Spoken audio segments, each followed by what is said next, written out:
The Clone Wars weren't just a massive conflict in the Star Wars universe. Out of universe, fans have also debated for years about whether the CIS could somehow have beaten the Republic and won the war. And today we're going to talk about both why people usually land on no for that, and what it might have taken for the CIS to win. There are basically three categories which usually brought up to explain why the CIS realistically could not have won the Clone Wars as they played out. Those are industry, organization, and Sith Lords. Industrially, while the CIS did have several important foundry worlds within their alliance, like Forost in the core and Geonosis in the Rim, many of the worlds under their control were less industrialized and less populated. They had significant financing and a lot of natural resources, along with arguably a bigger fleet and much bigger forces of battle droids at the start of the war, but they didn't really have the same ability to expand that industrial output as the war progressed without securing the cooperation of other, more industrialized worlds within the Republic. And convincing the other rich, industrialized core worlds to rebel with them wasn't something the CIS ever really accomplished.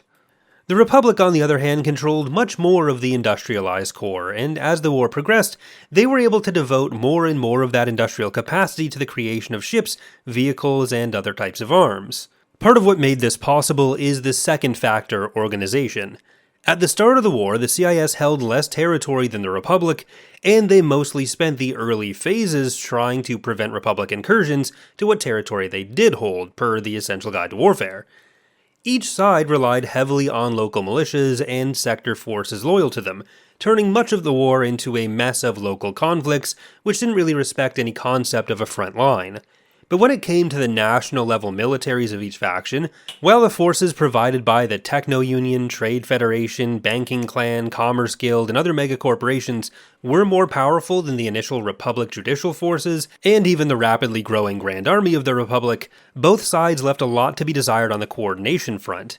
The megacorporate forces initially acted largely independently until General Grievous came along. Aside from being one of the few individuals in the CIS able to individually defeat the Republic's Jedi generals, Grievous was able to fully integrate the main CIS forces into one unified command structure, which, alongside increased military buildup, allowed the CIS to more effectively threaten core Republic territory. The biggest example of this came in Operation Dirge's Lance, which I've covered more fully in a prior video, as well as the Battle of Coruscant, although the latter was really more of a last gasp for a faltering CIS, desperate for any opportunity to like this video and subscribe for more. More important than any ability to actually gain territory in the core, these hurt the morale of the Republic and hurt the willingness of the Republic to fight on. And as we'll talk about in a little bit, this I think is one part of the key to the CIS being able to actually win anything. Unfortunately for them, this unification of their command structure provided little actual advantage for the CIS, because by the time it occurred and the CIS's more dispersed industrial capacity was activated, the Republic's industry was also gearing up to a similar or even greater extent. And a big part of what made that possible was the improvement in centralization of the Republic command as well. The Jedi had agreed to lead the army, but on top of the Order's leadership, the military and political organization of the Republic was centralizing around Palpatine and his growing executive power. Palpatine installed new governors-general as military leaders in the sectors, which initially acted in coordination with local senators in leading the local planetary security forces. But most importantly, they were directly answerable to him, and this meant they could all now coordinate in a way that they never really could before. The Republic forces were then organized into 20 sector armies, distributed between 20 priority sectors or over-sectors, which were also the territorial bases for the later Imperial Grand Moffs. The leaders of these sector armies were the first Moffs and included figures who would later become Grand Moffs themselves, like Wilf Tarkin, and even a future Imperial Grand Admiral, Octavian Grant. By the third and final year of the war, quote, the Republic had finally directed a substantial proportion of its industrial might to the war effort, and its production now vastly outstripped Separatist capabilities. New laws and amendments had tamed the Republic's tangle of competing priorities, jurisdictions, and commands, giving the Supreme Chancellor and his key ministers the ability to direct wartime production and military assets quickly and efficiently. The economic powers that had underwritten the Separatist movement were under a terrible strain, and the citizens of the Confederacy of Independent Systems no longer believed the Republic would sue for peace, end quote. So the material considerations, despite more aggressive CIS actions against important core worlds, pointed to an inevitable, if costly, Republic victory. A lot of these elements were of course influenced by the third factor, and the thing most often pointed to as the reason the CIS could never win. The Sith Lord Sidious and Tyrannus, in the guise of friendly old Chancellor Palpatine, and the political idealist who was definitely not a murderer, Count Dooku, had built on decades of prior Sith work to lead both factions towards the creation of the Empire, and the CIS had never been meant to succeed. But even taking into account all of that, I think saying the CIS never had a chance to win is buying into results-based analysis a bit too much. There are some ways the CIS could have won, and we'll talk about them after a word from today's sponsor. Today's video is sponsored by Manta Sleep. I have always been terrible at sleeping, but with their infinitely adjustable sleep mask, Manta Sleep is leading the way in their pro-nap movement to a good night's sleep or a good mid-afternoon nap. There are several mask options and accessories, but I personally have the Manta Sound Sleep Mask, which has integrated and adjustable Bluetooth speakers, allowing me to very comfortably listen to music, podcasts, shows, or even a Star Wars audiobook as I fall asleep. To me, that feature is crucial in making sure my brain doesn't start meticulously planning every conversation I might find myself in the next day. On top of being made out of premium materials, the eye cups in the mask can be adjusted to any location to fit any face, including my very pointy one. Their ability to black out any light also makes them an important tool for any aspiring Jedi out there. Don't try this at home. You can go to the link in the description below and use checkout code DATAPAD for 10% off your order. Thanks again to Manta Sleep for sponsoring today's video. So first, I think that denying the agency of everyone else in the galaxy because the Sith were behind this plot gives them a bit too much credit and takes away from some of the actual motivations of the rest of the galaxy. Sure, the Sith had done a good job setting up all the dominoes, but Sith had failed before, and they would fail again. Dooku thought the plan was supposed to end with him seeing the error of his ways and helping to lead the new Empire against what he considered to be the alien scum of the galaxy, right up until Palpatine told Anakin to cut his head off. The Jedi also knew they were looking for a Sith Lord, and it even narrowed their search down basically to Palpatine's office, ruling out Palpatine himself only because they thought the Sith wouldn't need to take over the galaxy if they were already the ones in charge of it.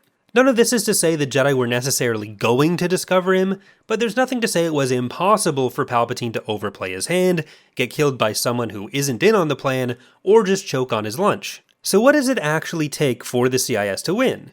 First, let's define what win means here. One thing which helps the case for a CIS victory compared to the Republic is that the CIS don't necessarily have to take over the Republic, while the Republic does have to be able to take over the CIS. The CIS would need to build up significantly from their starting forces to be able to win a war which involved occupying the core, and the longer the war goes, the more the Republic is favored in that. So I don't think a complete domination of the galaxy by the CIS was ever going to be a possible scenario.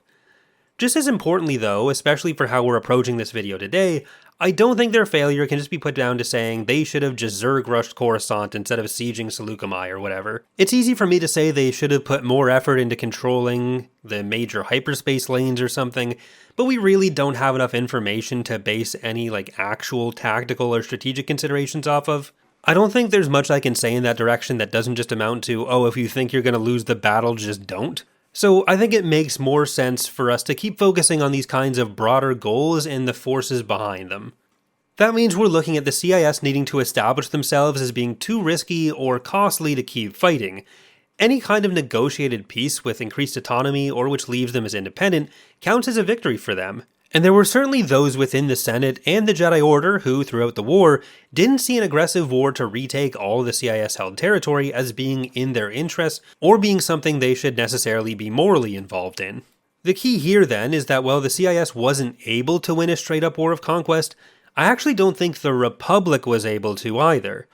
The things which ultimately gave the Republic the ability to win a full-out war are the centralizing reforms which led to the Empire and allowed the nationalized, industrialized buildup of the Grand Army of the Republic in the later stages of the war. While there were many key figures within the Republic, like Tarkin, who supported what Palpatine was trying to build there, I think if Palpatine could in some way be removed from the board, a lot of that momentum would entirely go away, and that's the clearest path toward CIS victory. It might be possible that there are other ways to combat this centralization within the Republic, and that could give the CIS a way towards victory as well, and while there are certainly millions of individual choices leading up to this, it's harder for us to pinpoint that many things.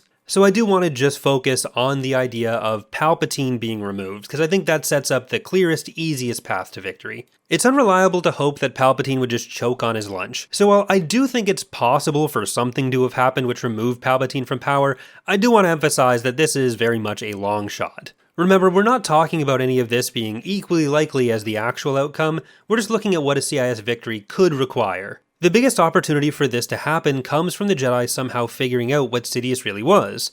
I obviously can't say what this could have taken, but it wouldn't be the first or the only time that the Jedi Council either identified a Sith Lord or decided the Chief of State of the Republic of the day wasn't acting in a particularly epic way. But this has an additional caveat. It has to happen early enough in the war that whether Palpatine is captured or killed by the Jedi, he hasn't acquired enough personal power, and the Jedi haven't gotten tied up enough in the war that it isn't functionally political suicide by the Jedi anyways, leaving an already centralized coalition of Palpatine's allies able and willing to continue and then still win the war against the CIS. After all, Order 66 wasn't the only contingency order in the clones. Another one was Order 65, which involved the removal of the Supreme Chancellor. This sometimes gets waved aside as just something that couldn't possibly happen because Palpatine was in charge of the clones and because the Sith were involved in the actual cloning process. But I don't know if you can just completely discount that. I don't think the Kaminoans were so involved with the Sith that they didn't actually put this into the clones' training. The Sith probably just assumed that they would never actually be in a position to have it used against them. Whatever that process looks like, with Palpatine out of the way, there's a far greater chance that the faction in the Senate, which wanted to negotiate an end to the war earlier, could have been successful. And this, rather than military supremacy, is what represents the best chance for the CIS. I think the strikes they made in the core, especially during Dirge's Lance, which utterly devastated important core worlds, would have helped to build the case for the war being too costly to want to continue, even after the point where the Republic seems to be moving towards inevitable victory. But any success in delaying the centralization of the Republic acts in the CIS's favor, with Palpatine's removal being the biggest way to accomplish that, even if it may not be the only way to accomplish it. From that point on, with Palpatine removed, I think we more likely see a lot of the Separatist planets starting to negotiate their way back into the Republic, though. We might end up with a somehow even more decentralized Republic. And sooner or later, I think there ends up being a war against the megacorporations as the evil overlords of their new independent territory, with no one else to blame for their problems. But that might just be my own wishful thinking. That's going to do it for today's video. Thank you for watching. Thanks again to Mantis Sleep for sponsoring today's video. You can use the link in the description and use checkout code DATAPAD for 10% off your order. And special thanks to Marmar for editing this video.